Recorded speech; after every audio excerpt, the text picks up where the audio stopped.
Sir తెలంగాణలో phone tapping వ్యవహారం ఇంకా కూడా ఒక కొలిక్కి అయితే రాలేదు సార్. ఇప్పటికే పొలిటీషియన్స్ అందరూ కూడా ఆయా పార్టీల నేతలు మా ఫోన్‌లు ట్యాప్ చేశారని చెప్పేసి ఆరోపణలైతే చేశారు. ఇప్పుడు లేటెస్ట్‌గా జడ్జీల ఫోన్‌లు కూడా ట్యాప్ అయ్యాయి అని అంటున్నారు సార్. మరి అసలు ఏ జడ్జీల ఫోన్‌లు ట్యాప్ అయ్యాయి? ఎవరు చేశారు? దీనిపై మీ ఒపీనియన్ ఏంటి సార్? తెలంగాణలో ఇప్పుడు ఒక సంచలనమైన వార్త అదేంటంటే హైకోర్టుకు తెలంగాణ ప్రభుత్వం ఒక అఫిడవిట్‌ని సమర్పించింది. దీని నేపథ్యం ఏంటంటే తెలంగాణ హైకోర్టు ఈ ఫోన్ ట్యాపింగ్కి సంబంధించి సుమోటోగా కేసుని స్వీకరించింది. సుమోటో అంటే ఎవరు కంప్లైంట్ చేయకుండా సొంతంగా కోర్టులే కొన్ని కేసుల్ని వాళ్ళు స్వీకరించవచ్చు. దాన్ని సుమోటో కేసు అంటారు. పోలీస్ స్టేషన్లో కూడా అలా చేయొచ్చు. ఒక క్రైమ్ జరిగినప్పుడు ఎవరు కంప్లైంట్ ఇవ్వకపోయినా సుమోటోగా పోలీసులు కేసు పెట్టచ్చు. సో అది మన చట్టంలో ఉంది. అలాగా తెలంగాణ హైకోర్టు సుమోటోగా ఒక కేసు పెట్టింది. దీని మీద పెట్టి గవర్నమెంట్ని కంప్లీట్గా దీని మీద వివరాలు సమర్పించమనింది. సో హైకోర్టు చెప్పడంతో ప్రభుత్వం అఫిడవిట్ సబ్మిట్ చేసింది. అందులో సంచలన విషయాలు ఇప్పుడు బయటకు వచ్చాయి. ఆయన additional advocate general Imran Khan దీని మీద ఆర్గ్యుమెంట్స్ వినిపించారు. సో దీని మీద ఇప్పుడు సంచలన విషయాలు ఏమేమి బయటకు వచ్చాయనేది మనం చూద్దాం. సో దీంట్లో ప్రధానమైన A1 నిందితుడు ఎవరు? ప్రభాకర్ రావు, A2 ప్రణీత్ రావు, A3 నాయని భుజంగరావు ఏఎస్పీగా ఉన్నాడు టాస్క్ ఫోర్సు. సో ఇప్పుడు నాయని భుజంగరావు కన్ఫెషన్ రిపోర్టు పెద్ద సంచలనం అయింది. దాంట్లో ఇంతకుముందు కొన్ని విషయాలు మాత్రమే ప్రెస్కి లీక్ చేశారు. కావాలనే కొన్ని విషయాలు లీక్ చేశారు, ఇంకొన్ని విషయాలు లీక్ చేయలేదు. ఇప్పుడు కోర్టుకు పెట్టిన దాంట్లో అన్నీ బయటకు వచ్చాయి. కోర్టులో అన్నీ పెట్టాలి కాబట్టి కంప్లీట్ ఈ కేసుకు సంబంధించిన రికార్డ్స్ అన్నిటినీ కోర్టులో సబ్మిట్ చేశారు. సో అందులో కొన్ని విషయాలు షాకింగ్గా ఉన్నాయి. అందులో ఒకటేంటంటే హైకోర్టు జడ్జిల ఫోన్లు కూడా ట్యాప్ చేశారు వీళ్ళు. మామూలుగా ఇప్పటివరకు మనకు తెలిసింది ఏంది, రాజకీయ నాయకుల ఫోన్లు ట్యాప్ చేశారు. అందులో ప్రతిపక్షానికి చెందిన రాజకీయ రేవంత్ రెడ్డి, ఈటెల రాజేందర్ ఇలాంటి వాళ్ళవి. రెండోది తమ ప్రభుత్వంలో ఉన్న లేకపోతే తమ పార్టీలో ఉన్న రాజకీయ నాయకులవి, వీళ్ళవన్నీ చేశారు.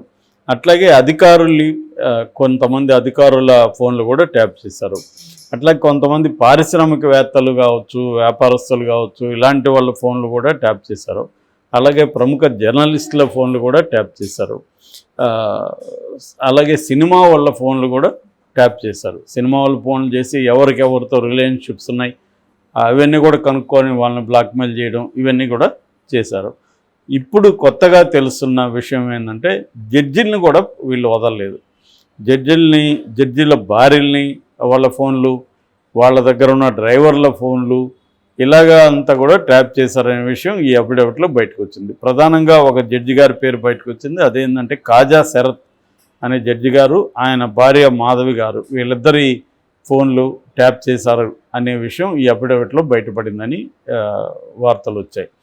సో అంటే జడ్జి గారి ఫోన్లు కూడా వీళ్ళు చేసి వాళ్ళకున్న బలహీనతలు కావచ్చు, లేకపోతే వాళ్ళకున్న ప్రైవేట్ అఫైర్స్ కావచ్చు, లేదా వాళ్ళు ఎవరెవరితో ఏమేమి మాట్లాడుతున్నారు, ఈ విషయాలన్నీ కూడా కనుక్కొని దాని మీద కూడా నిఘా పెట్టారు అనేది ఇప్పుడు ఆరోపణ. ఇది చాలా సంచలనంగా ఉంది. దీని మీద chief justice Alok Aradhe and justice T Vinod Kumar ఈ బెంచ్ దీని మీద సీరియస్గా స్పందించింది. దీని మీద కంప్లీట్గా డీటెయిల్స్ పెట్టమని, ఇంకా ఫర్దర్ డీటెయిల్స్ కావాలని అడిగింది. అలాగే కేంద్రానికి కూడా దీని మీద స్పందించమని, మీరేమి దీనికి జవాబు చెప్తారు అని కేంద్రానికి కూడా పార్టీ చేస్తూ కేంద్రానికి కూడా హైకోర్టు సీరియస్ అయింది. సో ఈ నేపథ్యంలో కేసీఆర్ అరెస్ట్ అయ్యే అవకాశాలు ఉన్నాయన్న వాదన ఇప్పుడు బయటకు వస్తుంది. ఎందుకంటే కోర్టులే కేసీఆర్ మీద కేసు నమోదు చేయమని చెప్పే అవకాశం ఉంది. సో అందుకనే వీళ్ళు ప్లాన్డ్గా రేవంత్ రెడ్డి మన చేతికి మట్టంటకుండా కోర్టుల ద్వారా కేసీఆర్ని అరెస్ట్ చేయిస్తే బెటర్ అన్న ఆలోచనలో ఉన్నట్టుగా మనకు కనబడుతుంది. ఎందుకంటే జగన్ చంద్రబాబును అరెస్ట్ చేయించడం వల్ల ఒక రకమైన సింపతి క్రియేట్ అయిందనేది ఇప్పుడు పోస్ట్ పోల్ సర్వేల్లో కూడా బయటకు వచ్చింది. అది బయటికి కనిపించలేదు కానీ నిశ్శబ్దంగా సింపతి అయితే ఉంది. ఈ వయసులో చంద్రబాబుని ఇబ్బందులు పెట్టారు, జైలుకి పంపించారు అన్నది కనబడింది. అది ఒక రకమైన ట్రాజిక్ నెరేటివ్ని జనంలోకి తీసుకెళ్ళింది. అంటే చంద్రబాబు భార్య భువనేశ్వరి కావచ్చు, బ్రాహ్మణి కావచ్చు, ఈ లేడీస్ అంతా బయటికి రావడం, ఇదంతా గతంలో జగన్కి ఎలాగైతే సింపతి క్రియేట్ అయిందో అలాగే చంద్రబాబు కూడా సింపతి క్రియేట్ అయింది అనేది ఇప్పుడు పోస్ట్ పోల్ అనాలిసిస్లో మనకి తెలుస్తాం.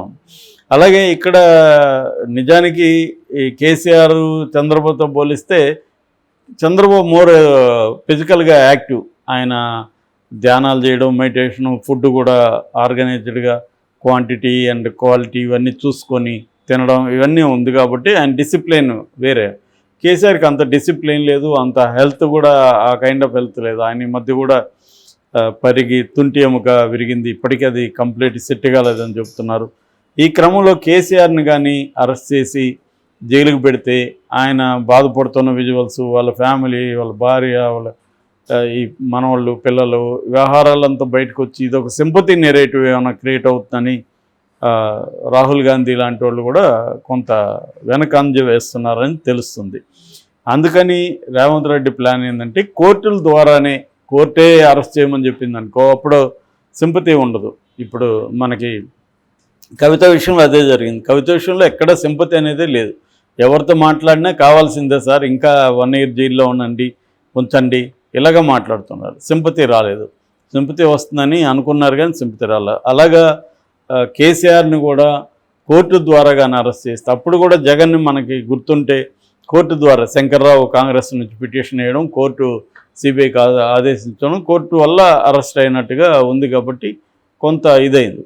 అలాగే ఇప్పుడు కూడా తాను ప్రతీకారం తీర్చుకుంటున్నట్టుగా కాకుండా కోర్టు ద్వారా చేద్దామనేది రేవంత్ రెడ్డికి ఉన్న ప్లాన్ అని చెప్తున్నారు. ఇది పనికొచ్చింది. ఎందుకంటే జడ్జిల ఫోన్లు కూడా ట్యాప్ చేసి జరిగాయంటే అది సివియర్గానే ఉంటుంది కేసు.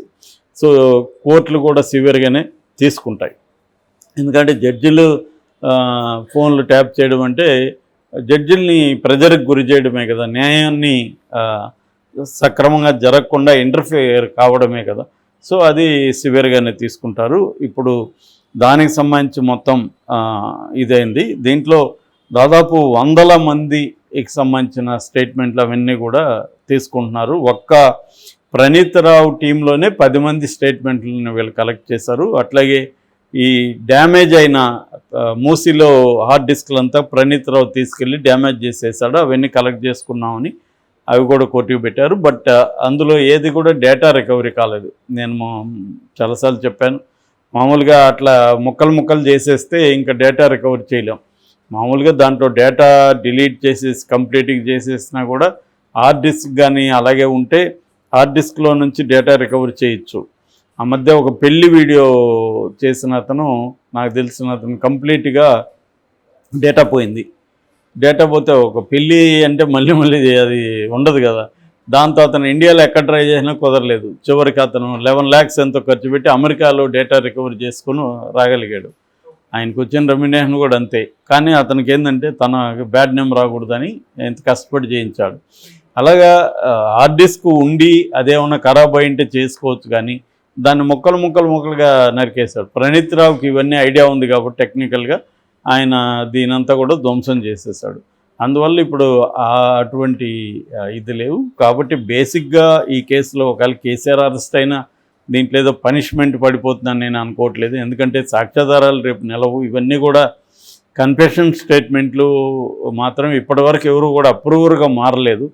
అప్రూవర్గా మారితే కొంత ఇబ్బందులు ఉండొచ్చు. అప్రూవర్గా మారుతారా లేదా కూడా తెలియదు మనకి. మారే అవకాశాలు అయితే ఉన్నాయి ఈ కేసులో. అప్రూవర్గా మారితే మాత్రం కేసీఆర్ జైలుకి వెళ్ళక తప్పదు. మారకపోయినా కూడా కోర్టు చెప్తే మాత్రం జైలుకి వెళ్ళక తప్పదు. ఒక యాంగిల్. రెండవ యాంగిల్, దీన్ని సిబిఐకి ఇవ్వమని ఎప్పటి నుంచో బీజేపీ చెప్తుంది. ఆ రకంగా ఇప్పుడు కోర్టు కానీ సిబిఐకి ఆదేశిస్తే రేవంత్ రెడ్డి చేతిలో నుంచి అది మోడీ చేతిలోకి వెళ్ళే అవకాశం ఉంది.